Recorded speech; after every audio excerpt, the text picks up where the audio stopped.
క్రీస్తునందున్న ప్రియులకు ప్రేమతో వందనాలు తెలియజేయుచున్నాను. జూలై నెల 27వ తేదీ 2025. ఈరోజు దేవుడు మనకు చేస్తున్న వాగ్దానం ఏమిటనగా, కీర్తనల గ్రంథము 25వ కీర్తన 12వ చరణం.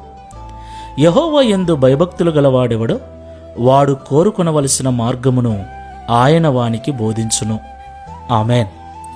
నా ప్రియమైన సహోదరి సహోదరులారా, ఈ లోకంలో ఉదయం లేచింది మొదలు రాత్రి పడుకునేంత వరకు అనేక కార్యముల నిమిత్తమై మనం ప్రయాణం చేస్తూ ఉంటాం.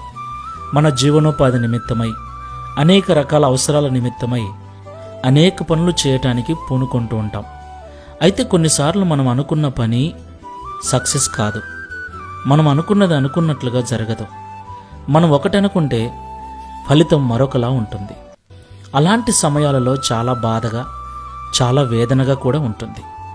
ఉదయం సంతోషముగా ఈరోజు పని జరుగుతుందని బయటికి వెళ్ళిన వారిలో ఎంతోమంది సాయంత్రం ఆ పని జరగక దిగులుగా ఇంటికి చేరుతున్న వారు చాలామందే ఉన్నారు. అయితే ఎవరైతే దేవుని యందు భయభక్తులు కలిగి ఉంటాడో వానికి సరైన మార్గాన్ని దేవుడు చూపించి వాని పనిని సఫలం చేస్తానని ఈ ఉదయకాల సమయంలో దేవుడు మనతో మాట్లాడుతున్నాడు. కాబట్టి మాటలు వింటున్న ప్రియ సహోదరి సహోదరులారా, ప్రార్థనాపూర్వకంగా మన పనులను దేవునికి అప్పగించుదాం. దేవుని మీద భక్తి మాత్రమే కాదు, దేవుడంటే భయము కూడా కలిగి నీతిగా, న్యాయముగా నడుచుకుందాం.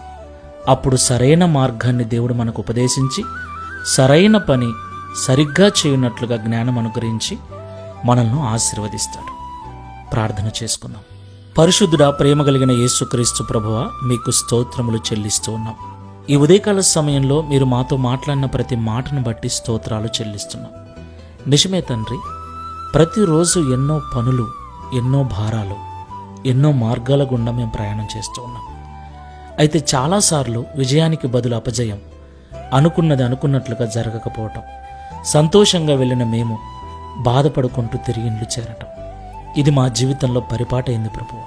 ప్రతిదినం మేము ప్రార్థనాపూర్వకంగా మా ప్రయాణాన్ని కొనసాగిస్తున్నప్పటికీ మా పనులు విఫలమైపోతూ ఉన్నాయి. దీనికి కారణము నీ యందు భయము లేకపోవటమని ఈ ఉదయకాల సమయంలో మాతో మాట్లాడినందుకు స్తోత్రాలు.